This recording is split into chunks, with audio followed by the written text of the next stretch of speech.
combat drug trafficking and to protect the integrity of the Panama Canal Treaty, threatening her with sexual abuse. There's an unfair pounding and kind of hooting about people. Many attempts have been made to resolve this crisis through negotiations. All were rejected by the dictator of Panama, an indicted drug trafficker. Dictatorship. Last Friday, Noriega declared his military to be in a state of United war with the States and publicly threatened the lives of Panama. The very next day, forces under his command shot and killed an unarmed serviceman, wounded another, arrested and brutally beat a 30 serviceman, and then brutally interrogated his wife, threatening her with sexual abuse. That was enough. Reckless threats and attacks upon Panama created an imminent danger to the 35,000 citizens in Panama. As president, I have no higher obligation than to safeguard the lives, and that is why I directed our armed forces to protect the lives of those of other U.S. allies. At this moment, U.S. forces, including forces deployed from the United States last night, are engaged in action. The United States intends to withdraw the forces newly deployed as quickly as possible.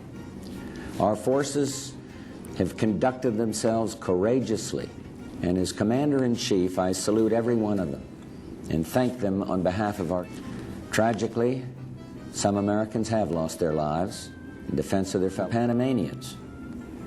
The brave Panamanian threatening her with sexual abuse.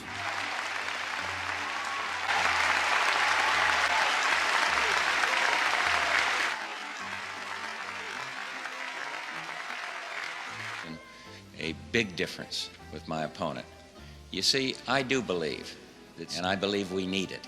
So brutal, so outrageous, and I'd say particularly those that result in those real brutal crimes. I do believe in the death penalty, and I believe we need it. And I'm glad that the Congress moved on this drug bill and have finally called for that related to these narcotics drug kingpins. What have you to say about narcotics? I'd have confidence in him, and I made a good selection. And I've never seen such a pounding, an unfair pounding on a young drug kingpins in my entire life. And it's turning around. You know, the American people are fair. They don't like it when there's an unfair pounding and kind of hooting about people. They want to judge it on the record itself.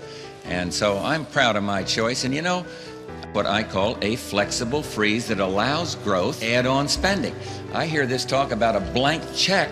The American people are pretty smart. They know who writes out the checks, and they know who appropriates the money. It is the United States for these deficits.